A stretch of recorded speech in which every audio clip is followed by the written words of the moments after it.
Imagine, if you will, you are currently at a concert of a band. The crowd is massive, yet you don't really know what the band's about. You can't remember its name, but it seems to be decently popular.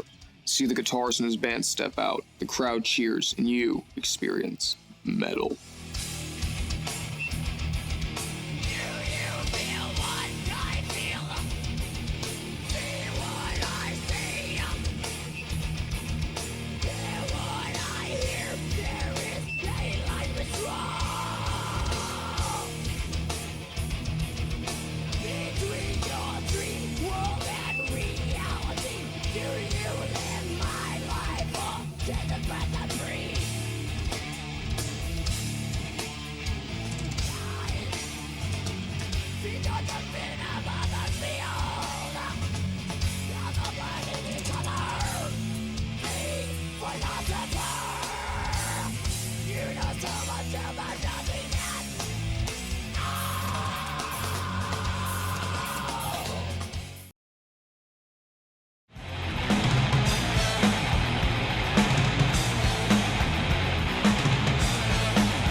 Death metal is a genre of extreme heavy metal. Death metal is characterized by low-tuned and distorted guitars, rapid and aggressive drumming, and low-pitched and growly vocals. Lyrics of death metal may delve into themes of violence, nature, science fiction, philosophy, societal and political conflict, as well as religious critique. Death metal is a very popular genre of extreme heavy metal. However, it all began with one band and one name: Death.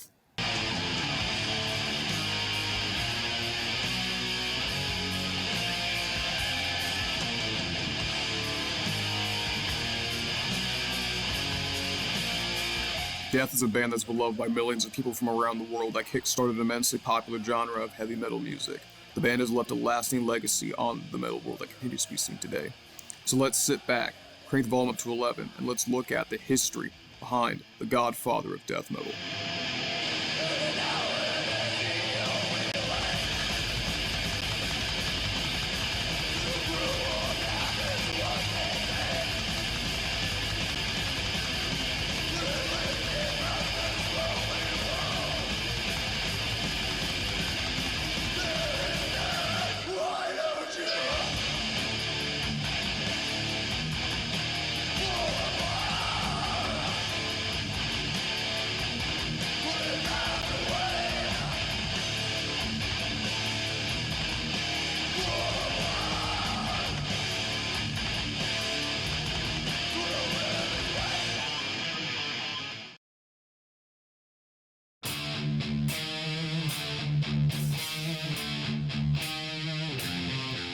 Chuck Schuldiner was born on May 13, 1967 in Long Island, New York. He was born in a Jewish household to Mal and Jane Schuldiner. His father and mother were teachers, and Mal was a son of Austrian immigrants. He had two siblings, an older brother Frank and younger sister Beth. He was the main driving force of his band known as Death, and he is one of the most revered figures in heavy metal. He began playing guitar at age 9. When his brother died when Chuck was 16, his parents purchased a guitar for him in order to cheer him up. A fan of metal, bands such as Black Sabbath, Judas Priest, Kiss, and Iron Maiden inspired him, as did jazz. Schuldiner did well in high school, later regretting dropping out, and wished to become a cook or a veterinarian if he didn't become a musician. Chuck was against the negative image of heavy metal musicians. Well, Chuck, I have to tell you that for all your reputation as being like the death metal guru, you're far too nice and too pleasant. I'm pretty sure just to crush any misconceptions of death metalers being cruel to animals or anything. I'm an animal lover, and yeah, you know, people will probably be surprised if they met a lot of bands, you know, especially in this type of music, because everyone seems extreme and, you know, they put on this image, but, you know, I'm definitely whatever, trying to break that. Yeah. You know, we're people too. Death was a metal band that was formed in 1984 in Altamonte Springs, Florida, by Chuck Schuldiner, guitarist, and his high school friends Cam Lee, drummer and vocalist, and Rick Ross, also guitarist. Chuck was just 16. Cam Lee was born in Honolulu, Hawaii. Rick Ross was born on January 9th, 1967, and grew up in Brooklyn, New York, and went to the same high school Cam Lee had, Lake Brantley High School. Under the name of Mantis, the band quickly established a name for themselves as one of the main forces of early death metal in the 1980s. Before releasing several demo tapes, Death by Metal in the summer, and Reign of Terror in the winter of 1984, which circulated around the tape trading world, the band broke up and quickly reformed under the name of Death. The band often recorded in Chuck's mother's basement. In 1985, Infernal Death was released as a demo tape. Chuck turned 18, and Rick Ross quickly left the band. Joining the band was Chris Dryfair, who was born in February 23, 1967, and after a record deal with Combat Records, which was secured by the band's Mutilation demo tape, the band began to work on their debut album. Dryfair would later split from the group and form the rival death metal band Autopsy. Chuck Schuldiner, the perfectionist he was, recorded bass and lead guitar, as well as vocals all by himself. He also wrote everything.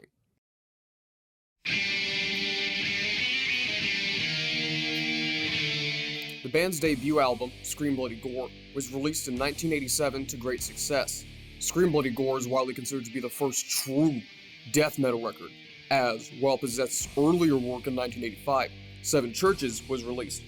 It mainly bridged the gap between thrash metal and death metal, while Scream Bloody Gore laid the core foundational elements of the death metal genre in place. Death metal was influenced by both speed metal, thrash metal, and the early first wave of black metal, by bands such as Venom, Slayer, and Merciful Fate.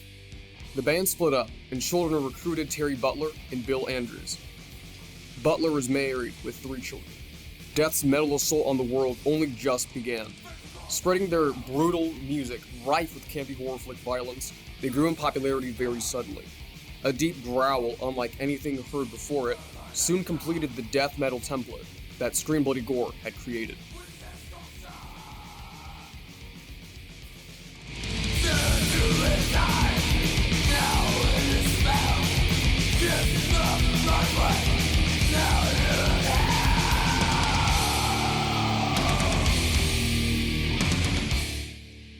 Zombie Ritual is the quintessential death metal song. It has it all. Speed, anger, blood, guts, and gore. An unprecedented and unmatched brutality. The heavy, low-tuned guitars, accompanied by the blast beat drums which sound like gunshots, and Chuck Schuldiner's low rasp influenced a slew of bands who sought to make heavy metal truly heavy.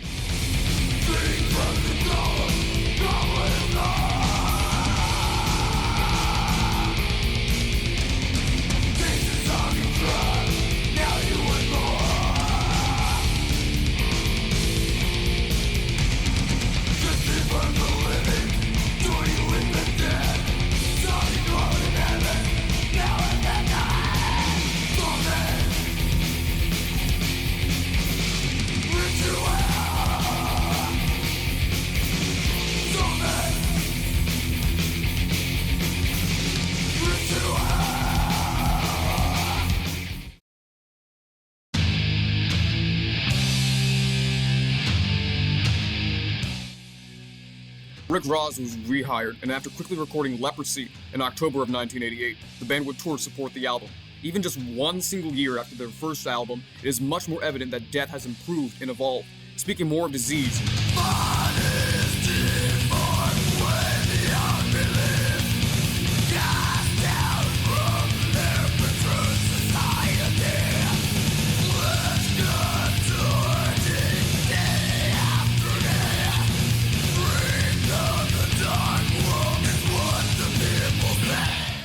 environmental effects, morality, and war.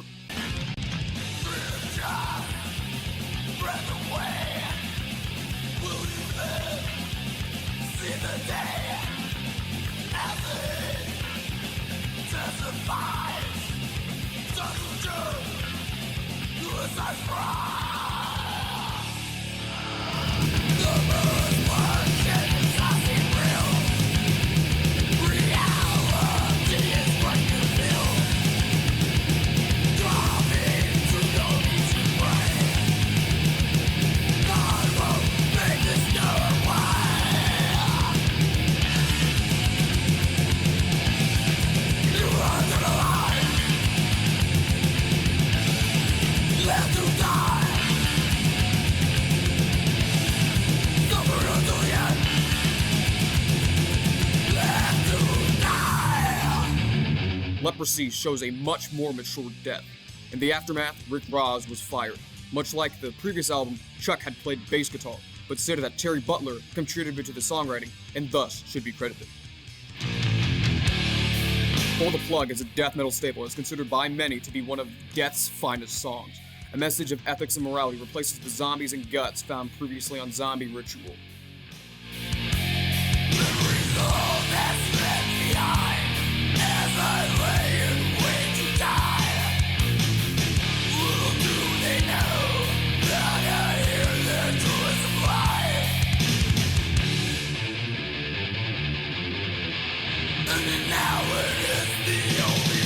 A brutal and powerful song, filled with equally brutal riffs, drum beats, and solos, as well as an increasingly complex song structure, shows Death's finest hour in their early work.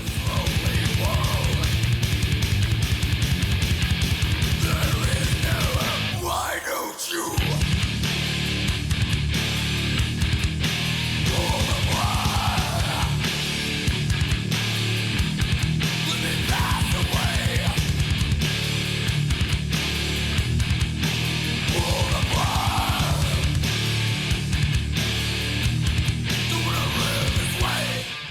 Connected with a sudden spread of leprosy throughout the Florida metal scene, Death continued their onslaught of heavy metal madness, delivering brutal guitar work, fast and aggressive drums, and deep growls, as is their signature. Terry Butler and Bill Andrews both would leave the band and join the recently fired Rick Rods, and team up with former vocalist Cam Lee from Death's demo days back in 1984 to reform rival death metal group Massacre in 1989.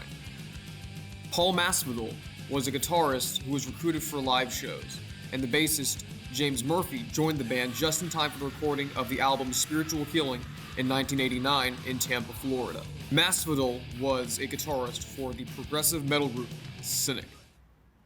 1990 was a huge year for death metal, with many bands releasing excellent albums, such as Deicide's self-titled debut album and Cannibal Corpse's Eaten Back to Life, and 1989's Altars of Madness by Morbid Angel, with the new release from Death, Spiritual Healing, being no different. These bands would soon collectively form the Big Four of death metal. The sound and lyrics of Death evolved even further from Leprosy, distancing itself from the slasher film horror and more into societal horror and critique.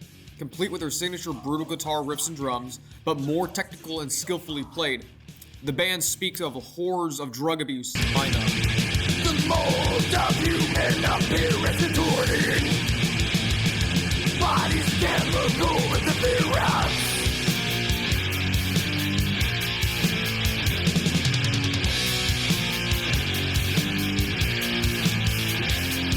The guilty one, innocent she not cries, life of hell, better off to die.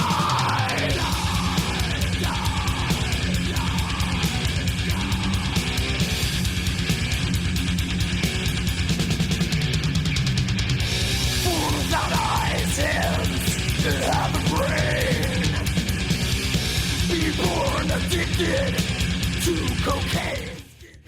Technological revolution and the takeover eugenics. Replacing what is real by using technology, population control, selecting those who will breed a specific type of form, chosen for the unborn, a mind without emotion, progressive anatomy. The weaponizing of religion. Preach the good word. Speak no more, prepare to burn. Or justify torture. From this may others learn. Spiritual Healing is a shining example of 90s tech death metal, complete with fascinating, interesting guitar solos and a new subject matter, religion. The life you took, only death who grave this day. No changing your mind. Your life you should die.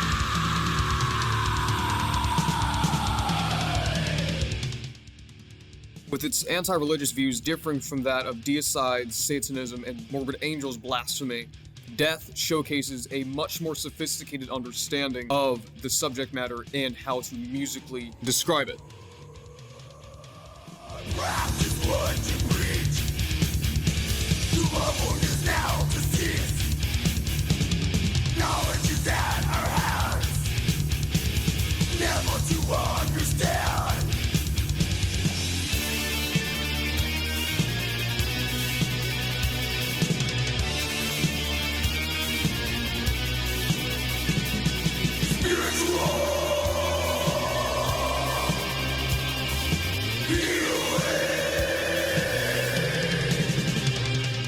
Death provided their music a much wider and more welcoming audience.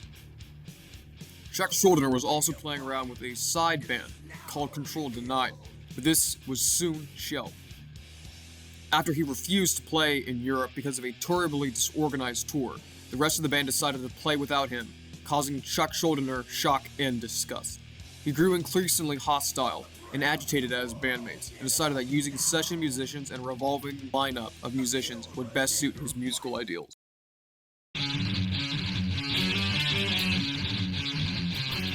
Around this time, death metal was growing in size and popularity. Death's ever-evolving sound garnered them more and more praise, setting them up for their next release on the horizon. After recruiting Steve DiGiorgio, bass, and Sean Reiner, drums, the lineup then released the critically acclaimed album Human in 1991. Death was growing more and more popular and was changing and evolving by the second. The band was on TV, and Chuck Schuldiner even was featured multiple times on Kerrang! Magazine, an influential British heavy metal magazine. Schuldiner would speak about his new style of lyrics in interviews. From being around a long time and being in this for such a long time, playing this type of music, I feel that I shouldn't put a limit on myself lyrically. That's why you don't hear Death singing about demons flying down and plucking nuns from the earth. That's idiotic. That's putting a limit on people's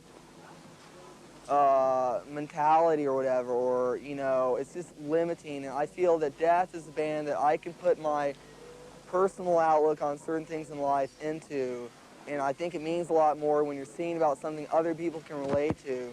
Because right now I don't see any demons flying around, and I don't see Satan. Reality is far more brutal than a demon, tearing someone's heart out. That just does not happen in life. I see no demons around me. I think if there's evil, it's people. There's cruel people out there. Evil is real on earth, you know what I'm saying? And there's things to write about in life that I think people can relate to. I'd rather put an album out that someone can read a song and say, wow, yeah, I kind of think about that once in a while, or yeah, I feel that same way, or maybe not even feel the same way, but share the interest in the topic.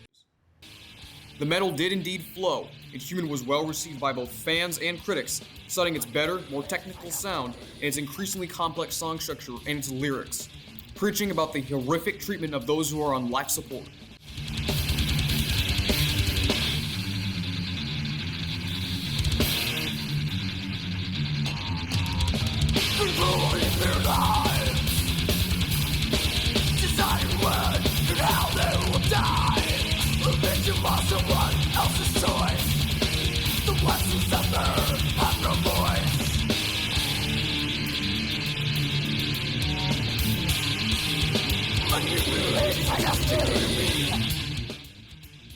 Suicide Machine, much like Pull the Plug before it, shows Death's cry for a better world, and for justice for those who cannot speak up for themselves.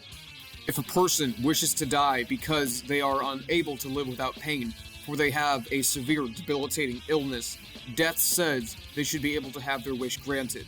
The only way that suffering will end is if we all work together for it. When it comes to living, no one seems to care. When it comes to winding out, those who have power will be there.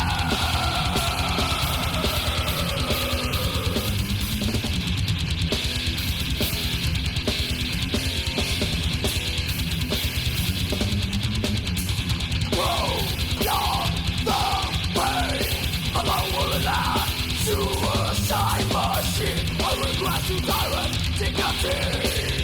Is that too much to ask? Suicide machine.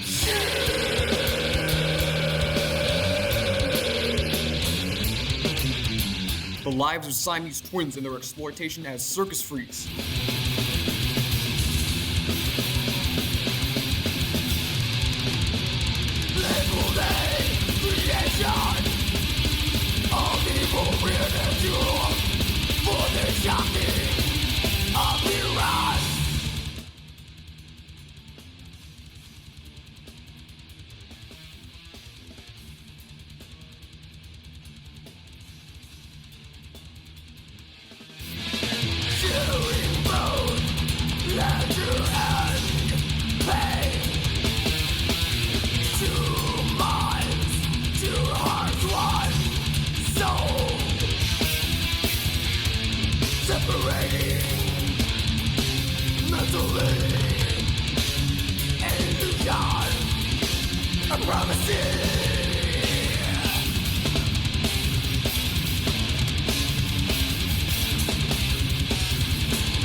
The justification of the hatred of others because of your own suffering.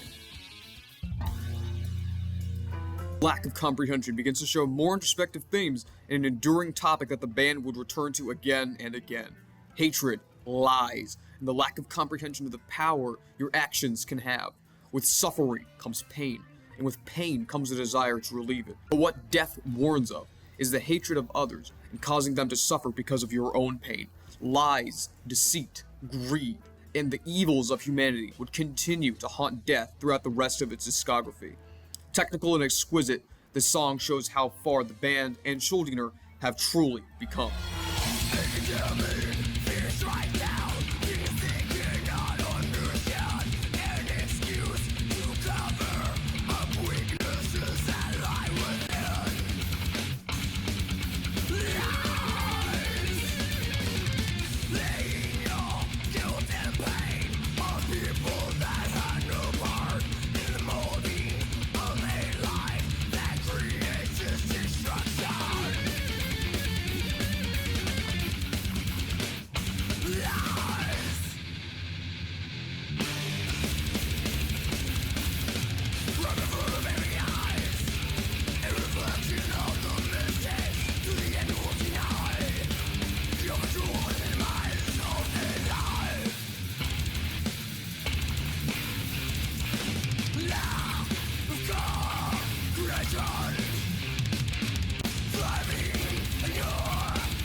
The album was Death's best-selling album yet, and even garnered status on MTV with a music video for the track Lack of Comprehension. The song was stated by Chuck Schuldiner as being about the 1985 case of Judas Priest versus James Vance, after a man, Vance, had killed himself, allegedly because of a subliminal message in the song Better by You, Better Than Me by Judas Priest. DiGiorgio was forced to leave and was replaced by Scott Carino. The Inhuman tour of the world began in 1991. After firing Eric Grief, the manager of the band, Chuck rehired him for Human, citing stupid and senseless animosity, and that he has reconciled. Yes, we had a falling out, but we're working together again, and it takes a lot of worries off my mind knowing Eric is the man for us, Schuldiner told the Milwaukee Journal-Sentinel.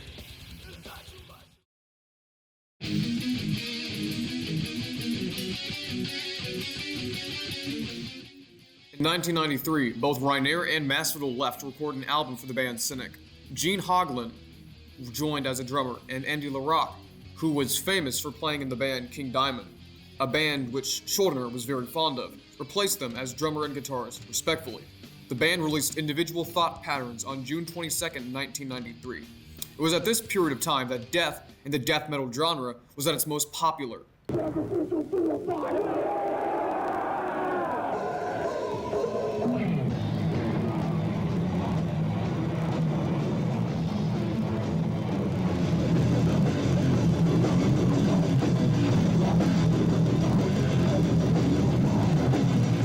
there's any kind of news footage about a heavy metal concert, they always focus in on the mosh pit and the stage diving. And people get the wrong idea of what this is. This is not a brutal type thing. This is their form of dance. Everybody has their form of dance for that type of music. And for heavy metal, it's moshing. You know? Fast drumming, real crunchy guitars, and heavy vocals, you know? Pretty much, you know, the vocals and the lyrical content have a lot to do with the death metal sound. You know, there's bands that are grindcore that, you know, have a little different sound, but some people might say they're death metal. So it's basically all in the listeners. You know, like Jack said, you might consider something death metal, another person might not. But as for everybody out there, we're death metal. Gets the adrenaline flowing. You gotta love it. You gotta love it. It's something. If you go to most concerts, there's nothing to do. Come here, you can run around, slam against people, have the best time of your life.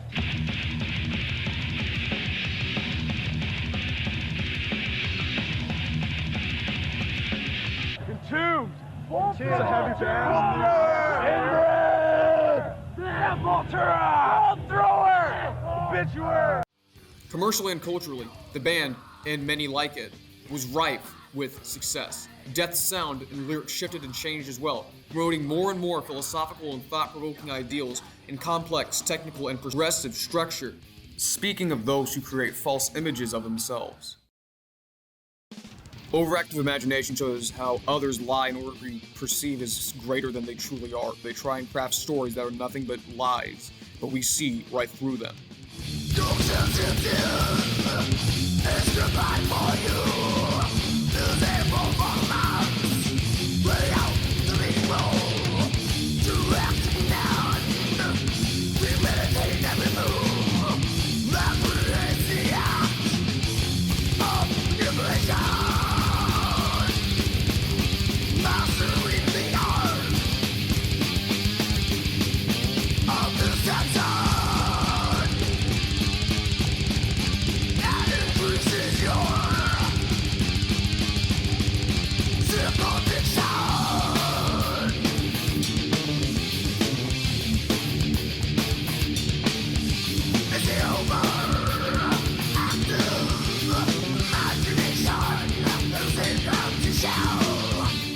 Those who lie and seek to gain power.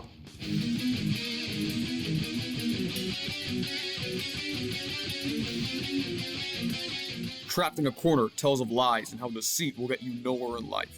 Your lies will bring you down and spell the end of you. Your quest to dominate and control others will fail, and you will be left with nothing.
And those who believe they are superior than others.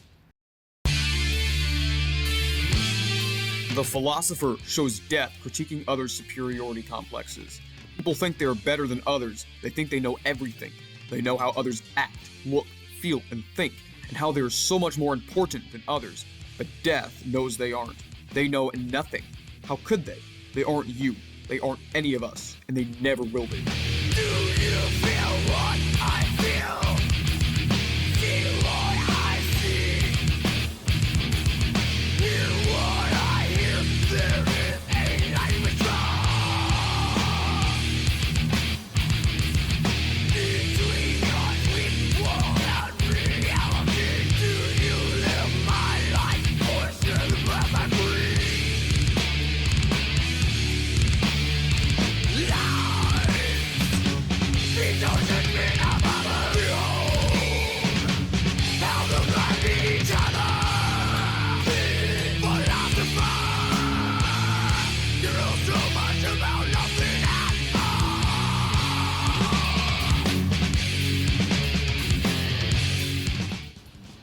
The music video for the song The Philosopher had a large amount of airplay on MTV and was also featured on the TV show Beavis and Butthead by Mike Judge in 1994.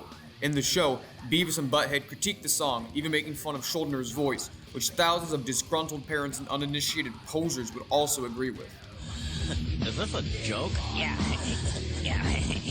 I think it's supposed to be funny. Hey, check it out. It's Jeremy. Yeah. He's still running. How come Jeremy's always like hanging out in the woods? I don't know.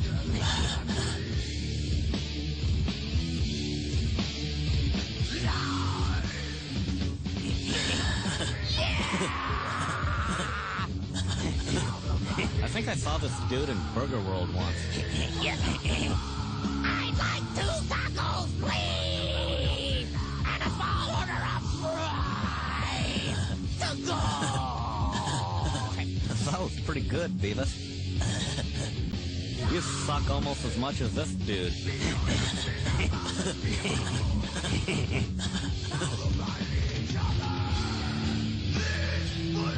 Look at this guy. Yeah. Did I mention that this sucks? Ralph Santola was hired as a touring guitarist. It was also during this time that Schuldiner had become more and more upset with the music business, especially in Europe, where the press had begun to start false stories and lies about him and his band, beginning him to start the slogan, "Support music, not rumors." Chuck was also more critical of his death metal contemporaries, stating their emphasis on an evil, often demonic image and lyrical content limited the genre.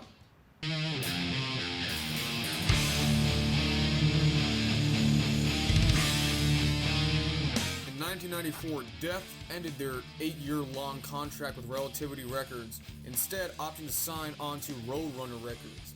In 1995, Kelly Conlon and Bobby Coble replaced DiGiorgio and Santola. The album, Symbolic, was released that same year on March 21st. Brian Benson was the touring bassist. Death's sound reached new heights of evolution, with Schuldiner opting for a much less lower growl and more higher in pitch. This album is much slower, heavier, and has several shifts and changes. Speaking of reality, the joy of childhood, governmental control, and faith-based judgment of others, Symbolic was a success and drove Death to new heights. It was critically acclaimed and is stated by many metal fans as their favorite album by the group, celebrated by even the progressive rock community, truly bringing metal to the masses.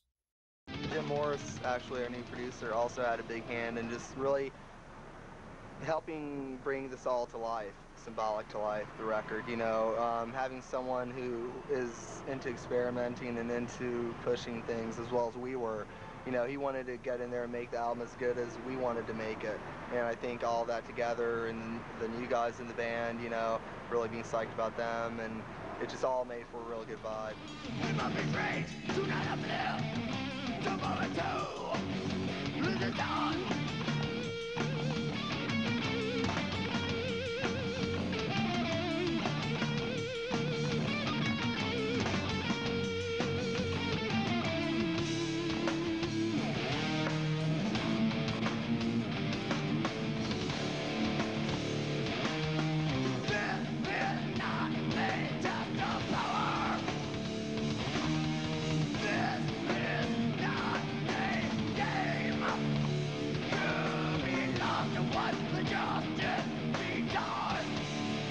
Record, when me and Gene started rehearsing actually by ourselves for a while, we just felt like this is cool. Something is just, you know, we had more time. We got to mess with things more. We demoed off the whole album actually on a demo version, you know, down in Florida before we even went in this time. So that really helped a lot too. And there's that fresh feeling, you know. Kelly, our new bass player, and Bobby, our new guitar player, are definitely really outgoing and really into what's going on, and that, you know, you share that vibe.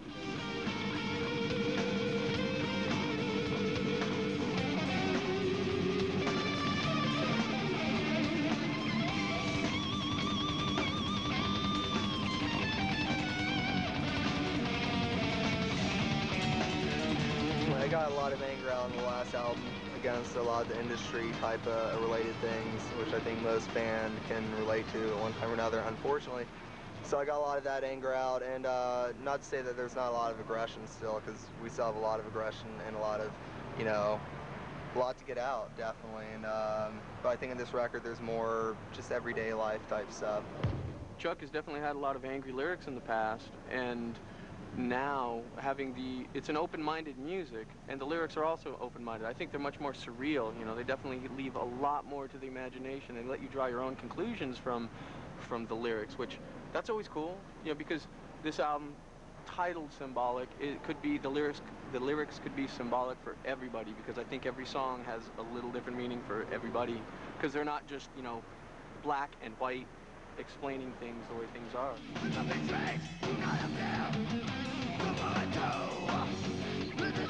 I think there's always that thing inside of all of us as musicians that want to push what we're doing and not really, hopefully put something out there that someone's going to go, wow, that's kind of trippy, never heard that before. So on your latest album, Symbolic, I think you said that the lyrics are less angry. Why did you take that direction? Well, definitely there's less anger involved in this record lyrically. Different part of my life, you know. Previously, there was a lot going on within the problems within the business. A lot of problems within the business side of the music, like, what is... Corruption, greed, you know, people wanting to ruin the band. So that made you angry before? Very. I got ripped off for a lot of money, and the press in Europe were really attacking me at that point, spreading rumors, and that's how we had that slogan, support music, not rumors, for that very reason. But you felt more peaceful when you wrote the Definitely. There's always anger inside all of us, you know, there's lots of things to be angry at in life, but you can't let it take over what you're doing and consume you. So for music, I think that's our, like, outlet. For a lot of anger and all sorts of feelings on the new record, you know. Definitely happiness, sadness, anger, confusion. So you still enjoy doing that kind of music after all these years? Sure, definitely. I mean, at the same time, you've got to expand, which I think has kept things enjoyable. You know, I think there's not many, you shouldn't put a limit on what you're doing, even in something heavy. You know, there's a lot of melody also involved in what we're doing, and a lot of hopefully new directions that we're heading to. I like to picture our music as a winding road with a few hills involved here and there, you know. Hopefully we'll always put out records that people can say, wow, that's something new, that's something fresh, because for us, we're fans of music as well.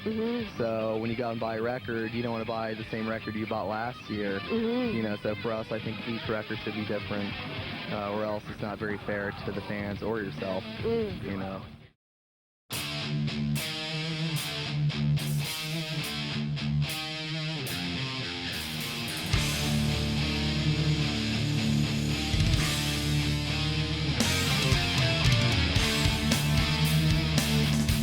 Symbolic shows a much more innocent side to death, with its lyrics describing the beauty, simplicity, and nostalgia of one's youth. I don't mean to dwell, but I can't help myself when I feel the vibe. And it's a memory of a time in life when you're into still. More technical than even human or individual thought patterns previously, it shows an overarching theme across the album, that of joy, sorrow, loss, and finding peace. Instinct within myself, relive the gift of precious memories. The night of a fixed golden sun. As one grows and ages, they yearn for the life that they once had. The joy of childhood is one that is fleeting and constantly wish to be returned to. When did it begin? The change to come was undetectable. The open wounds exposed the importance of our innocence.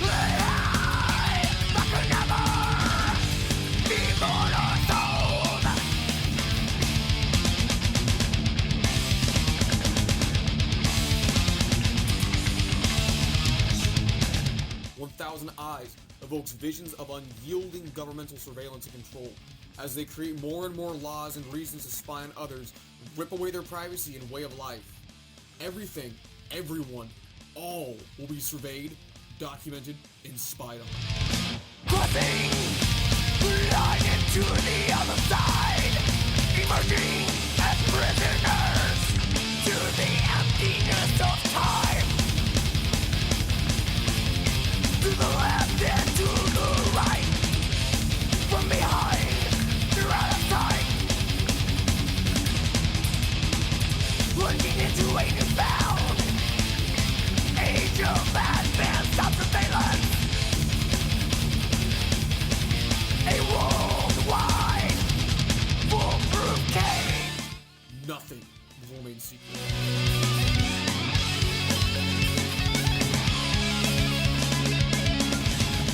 Privacy and intimacy as we know it will be a memory among many to be passed down to those who never knew.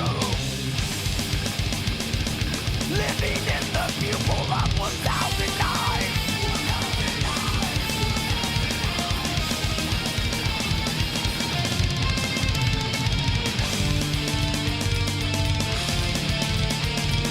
As Chuck Schuldiner said best, We are enslaved now.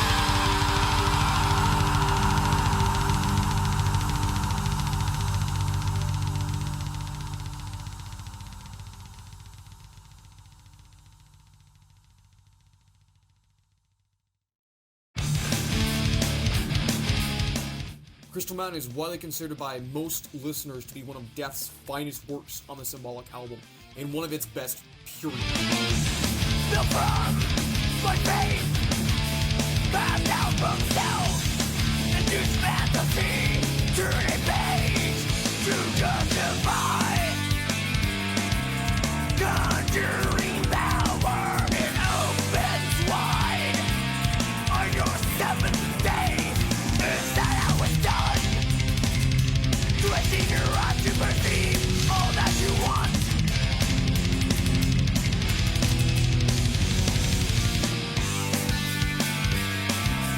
To assume from ignorance, inflicting wounds with a cross-turned dagger. Technical, progressive, and surprisingly serene, Death speak of hatred and how it is justified by religion, much like the earlier spiritual healing, but less hateful and more disappointed than enraged. Inside Crystal Mountain, evil takes its form.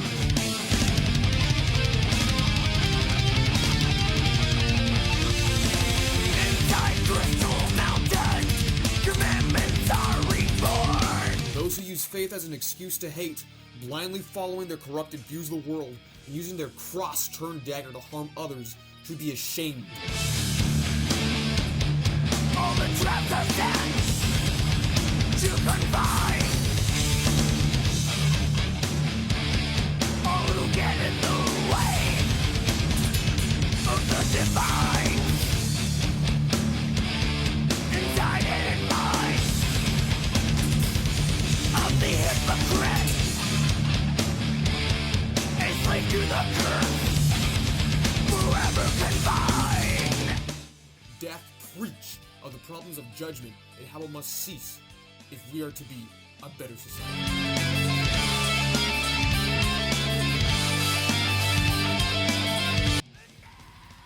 Death broke up due to increasing tension with Roadrunner Records, and Schuldiner continuing to pursue Control Denied, the side project he had put on hold all those years before.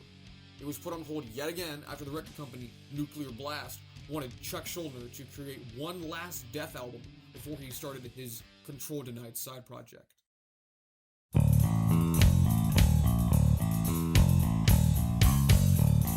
Recruiting drummer Richard Christie, guitarist Shaden Ham, and bassist Scott Clendenin, the band released their final album, The Sound of Perseverance, on August 31st, 1998.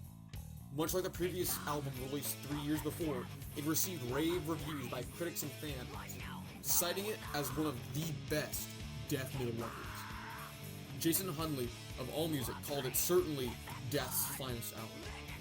The band would tour both the Americas and Europe before Chuck would take a break and finally start on Controlled Denied. Even more progressive than Symbolic, Chuck's guitar and songwriting skills are on full display, with his lyrics becoming much more powerful, motivational, and fantastic in scope. Speaking about those who will try and bring you down with their words, the cautions of love and what it can do to a person, and leaving your mark on the world, with Schuldiner adopting a completely new way of singing, much to the chagrin of extreme metal elitists and critics.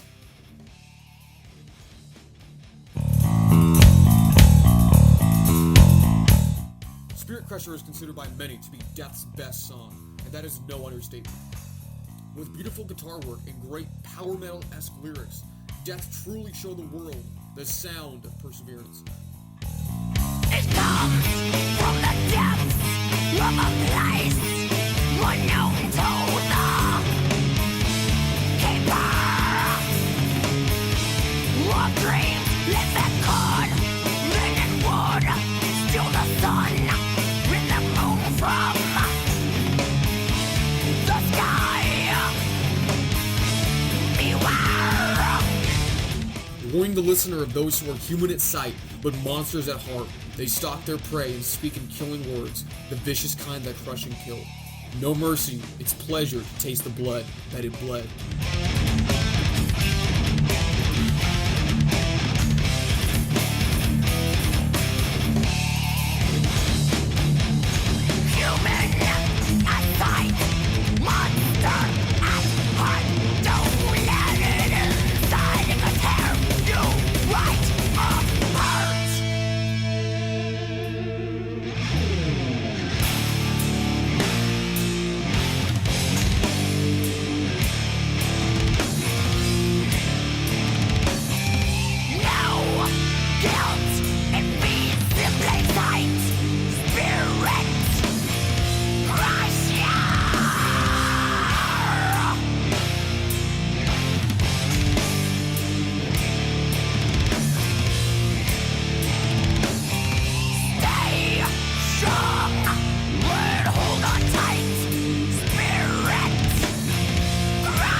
Flesh of the Powerful shows a much more progressive side of Death, with an amazing intro, haunting solo, and brutal crushing drum work.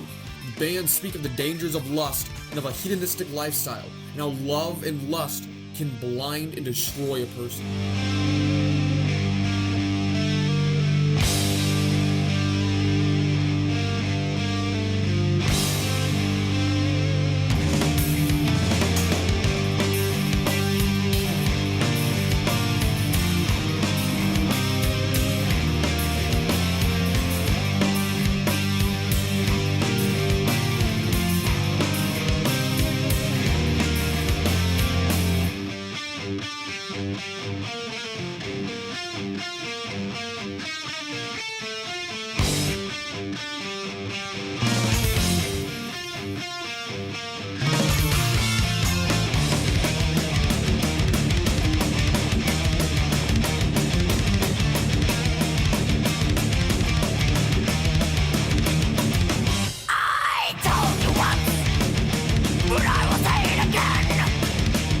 When you live the flesh, it's the beginning of the end.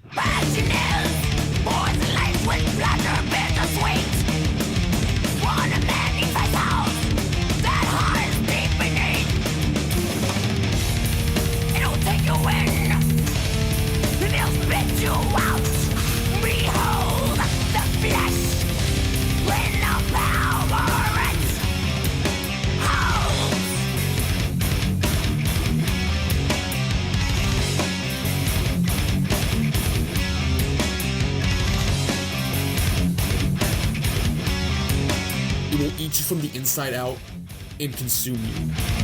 Touch. Taste. Breathe. Go down.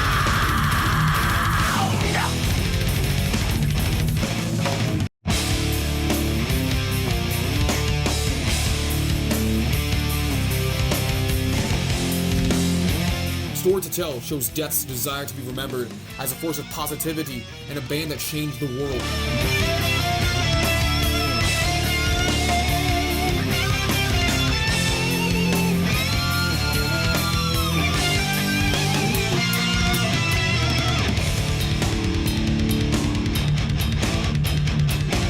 Drifting into the lives. Faith and toe. The soul. Where emotions hide. If you're having a hard time, Death will be there. When you think of them, of their legacy, you will remember it, and you will be able to spread the love of others that they had. Dark skies were beating me down with shadows of the saints flashing at the hell in forever blades. With doubts, with pain, with trust.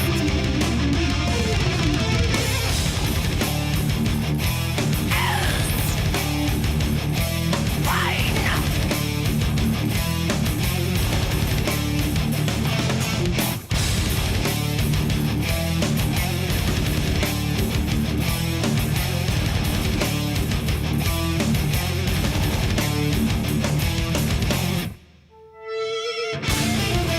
When you think of me,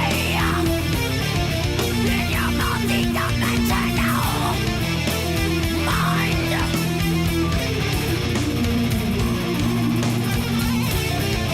try and wash the evil from your mind. When you forget, You will see like others who share the same experience as you. when you take the truth, you will see like others. Before me, to you I am past. A story to tell. To you I am past. A story to tell. Tell it. After the tour, Chuck Schuldiner would finally be able to begin Control Denied. Steve DiGiorgio replaced Scott Clendenin and soon found a new singer, Tim Amar. Chuck was growing increasingly agitated with his title of Godfather of Death Metal, stating that death is just a metal band. At long last, Schuldiner was able to pursue his metal dreams without being bound by genre controls.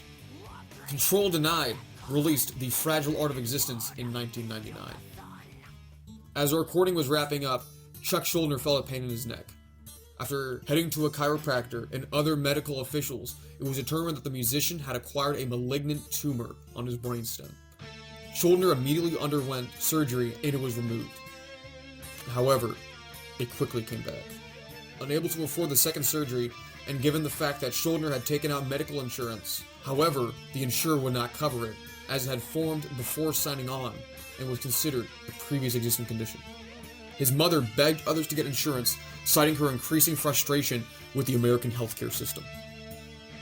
Even after a string of auctions organized by Kid Rock, Korn, and Red Hot Chili Peppers, and a fundraiser by MTV, Chuck Schuldiner was unable to afford his life-saving surgery. Weakened by his chemotherapy, Schuldiner contracted pneumonia in November of 2001. 1 month later, on December 13th, 2001, Chuck Schuldiner, founder, lead guitarist, vocalist, and songwriter of Death, would die at the age of 34 due to his cancer, just 1 hour after returning home from his release from the hospital. He was cremated. Perhaps, if his surgery would have been more affordable, a genius musician, great philosopher, and amazing human being would still be alive today. Chuck Schuldiner's music lives on even if he does not.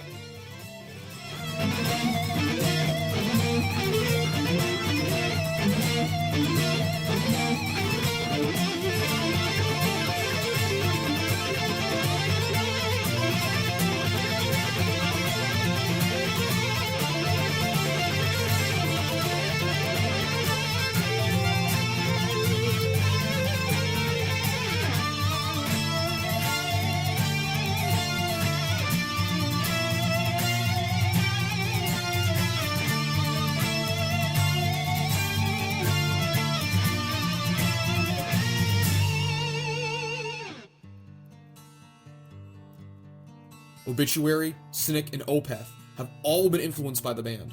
George Corpsegrinder Fisher of Cannibal Corpse stated that Chuck Schuldiner had inspired him to become a singer, and Corey Taylor of Slipknot, acclaimed nu metal band, cites death as an influence. Even after Chuck Schuldiner's passing, his masterpiece continues to live on in the metal world, selling thousands of albums and being one of the most beloved acts in metal, inspiring thousands of people to live life, love themselves and each other, and to take hold of what is true, shatter the myth, do not cut yourself on your words against dreams made of steel, and to beware what is human at sight, monster at heart. Don't let it inside, it could tear you right apart.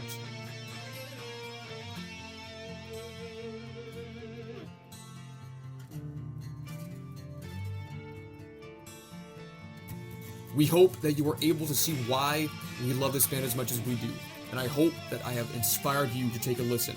Please do, as it supports the Schuldiner family and ensures Chuck Schuldiner's memory and legacy lives on.